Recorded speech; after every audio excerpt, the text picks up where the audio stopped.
that the railway is part of the rationalization of our transport system, especially on the Uganda side, which is irrational and wasteful. Why? Because the items being transported are concentrated on the road, i.e. passengers, light cargo, heavy cargo, petroleum products are all on the roads. Sasa hivi usafiri kwa barabara ni mchanganyiko. Kwa lugha za Uganda tunasema akatogo. Our plan is to transfer all heavy cargo to the railway. Hii ndio maana ya hii mradi. Mizigo yote mizito sana toka kwa barabara kwenda kwa gari moshi. Ndio maana yake. Then transfer all the petroleum products to the pipeline.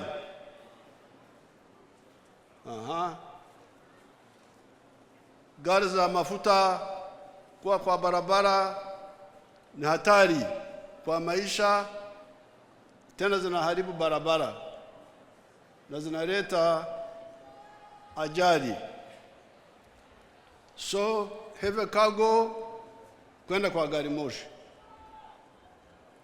mafuta kwenda kwa pipeline.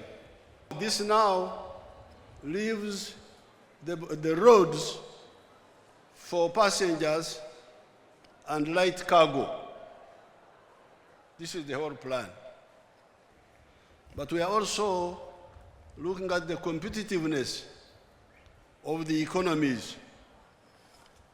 Kwa sababu bidhaa tunalima shambani, tunatengeneza viwandani, lazima hivi bidhaa mtu mwingine anunue. Sasa bidhaa zetu zikiwa kwa gari kali vitakosa soko. Hakuna mtu anaweza kununua kitu cha bei ya juu, kumbe mchina anafanya kile kitu kwa bei ya chini. So it is madness to go on with the road transport for cargo for the railway. It is suicide. For Africa to survive, we have to not only produce products of high quality, but also affordable in terms of costs. Bidhaa zetu kutoka viwandani, kutoka shambani, lazima viwe kwenye hali nzuri, lakini vile vile kwenye gharama, kwenye low prices. Kule kwetu tumechambua, tunaona kwamba vitu ambavyo vinapandisha gharama za vitu ni vitu vitatu: usafirishaji, umeme na mikopo kwenye bank. Kama nataka uchumi wako uendelee, lazima uangalie haya mambo matatu. The bone marrow of the economy is electricity and transport, especially rail transport. So therefore, I'm very happy to be here to take part in this historic. I want to congratulate Kenya for struggling and bringing the railway from Mombasa to Nairobi, from Nairobi to Naivasha, now from Naivasha to here, and now from here to Malaba. We are going to push our part. We are already pushing our part from Malaba to Kampala, from Kampala to Kasese, Kasese to Mpondwe, linking with DRC. And then we are working on the railway from Tororo to Gulu to Nimule to Juba, and also on the line from Bihanga to Kigali, on the other branch.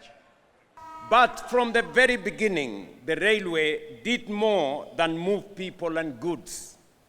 It reshaped the geography of our region. Mombasa was reinforced as the gateway of trade.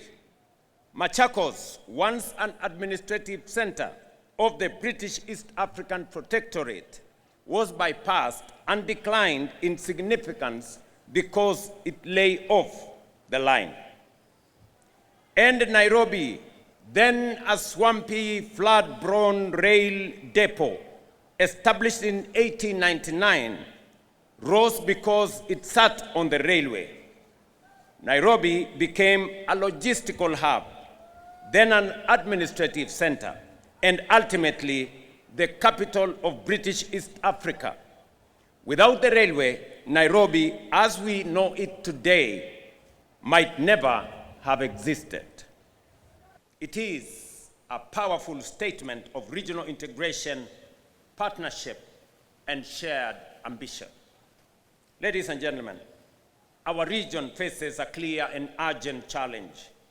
Our economies are not generating sufficient opportunities to match the pace of our rapidly growing populations. At the same time, our businesses continue to grapple with high logistics costs that undermine competitiveness.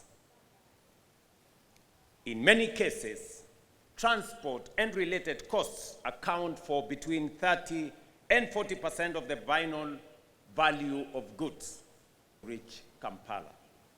We cannot build prosperity on inefficiency. That is why we must invest in modern, efficient transport and connectivity systems, not only as transport, but also as economic hubs. Along this Mombasa-Malaba corridor, we will promote the development of industrial parks, logistics hubs, and commercial centers driven by private sector investment and anchored in regional trade. Right here in Kibos, there will be a special economic zone connected to this SGR. In Busia, there will be another special economic zone connected to this SGR. This is a proven model, one that has delivered rapid transformation by aligning infrastructure with industry, trade, and investment. And we have already seen what this investment can deliver. Over the past 8 years, the SGR has transported more than 15 million passengers and over 45 million tons of freight. It has reduced transport costs, improved efficiency, and contributed significantly to growth of our economy. With this expansion, we expect even greater impact. Your Excellency, you are now the chair of the East African Community on behalf of all the 8 countries within the community.